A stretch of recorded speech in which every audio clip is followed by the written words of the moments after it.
हाकिम साहब त्यहीँ बस्नु भएको छ, उपमेयर त्यहीँ बस्नु भएको छ, धमला सर त्यहीँ बस्नु भएको छ, मेयर साहब त्यहीँ बस्नु भएको छ, प्रवक्ताजी त्यहीँ बस्नु भएको छ, अधिकांश वडा अध्यक्षहरू यहीँ बस्नु भएको छ। हामी सबै ठिक हौँ भने खराब चाहिँ को हो त? खराब चाहिँ को हो?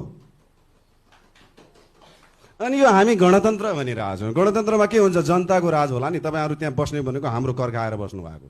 मलाई त लाग्छ 1 वर्ष भयो यहाँ कर्मचारी हुँदैन यो नगरपालिकामा, कर्मचारी हुँदैन, नजिकबाट निहालिरहेछौँ हामी।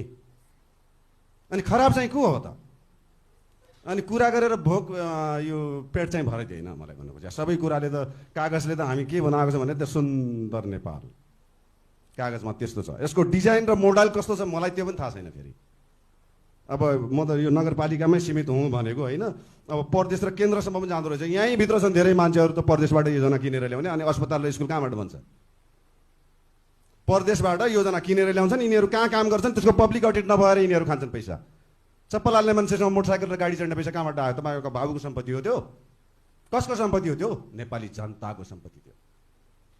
यहीँ छ सार्वजनिक जग्गा। यहीँ नगरपालिकाको जग्गाभित्र धेरै घरहरू लागेका छन्। यहाँ तपाईँ बाहिर घुमेर जानुहोस्, टाँसा लगाएका छन् ती। यहीँ छ नजिकै यो जनकल्याण भन्ने स्कुल छ। 101 रुपियाँ जग्गा। मलाई लाग्छ यहीँभित्र पनि कति मान्छे बेचेर खाएर बसेका मान्छे यहाँ छन्। त्यो स्कुललाई स्कुल बनाउँछु भनेर त्यहाँ पनि 101 रुपियाँ जग्गा गएको छ त। तपाईँको यो नगरपालिकाको आसपासमा हेर्नुहोस् न, तपाईँ आफ्नै कचेरा त सफा गरिसक्नु हुँदैन। हाम्रो कचेरा के तपाईँले सफा गर्नुहुन्छ? बेकार। मलाई त यो भोटिङ राइट गरेर तपाईँलाई त्यो बुढीघाटमा बग्यो कि कहिले यो बुढीघाट हामीले गरेको भोटिङ राइट त्यो दान हो। त्यो दानको सदुपयोग गर्नु होला। यो नगरमा को मान्छे गल्ती छ, को राम्रो छ, को नराम्रो छ, तपाईँ त्यसको ग्वालो लाग्नुहोस् है। त्यसले गल्ती गर्यो भने च्याप्प समात्नुहोस् भनेको त तपाईँहरू राजा हो र हाम्रो? हामीले भोट दिएर तपाईँलाई बनाउने तपाईँ हाम्रो राजा हो र?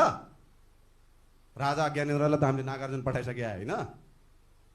तर यसो विगत पल्टेर हेऱ्यो भने यो देशमा कसले विकास गर्यो भने राजा महेन्द्रको कार्यकाल देखिँदो रहेछ। म यो देशको सचेत नागरिक हुँ।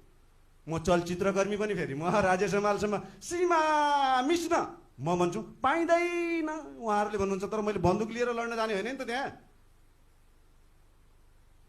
अनि भन्दा त मलाई त म यो भन्न खोजेको म बच्चादेखि यहाँ पछाडि लाग्यो भने म बुढो भइसकेँ भन्न खोजेको के हाम्रा नातिनाहरू पनि बेचेर खाइदिने भने यो देशको अवस्था। मैले धमला सर तपाईँलाई भन्नुहुन्छ, मैले त त्यहाँ बाहिरै भनिसकेँ होइन। म तपाईँको विवाहमा त म भद्रकालीमा गएको होइन र?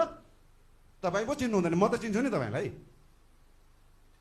त भने यो यस्ता कुराहरू यहीँ झिनामसिना। अझ यहाँ त यो हाम्रो त 2 घन्टा 20 मिनटको मात्रै फिल्म थियो, यहाँ 3 घन्टाको हुन्छ। म यो सर्टकटमै भन्न खोज्छु कि भनेको। यो समरी भनौँ त यहाँको समस्या के ठ्याक्कै मेरो हो। म त्यति समस्या भन्दा मेरो समस्या भनेको जस्तै अहिले प्रदेशबाट योजना ल्याए नि संतारको स्कुलमा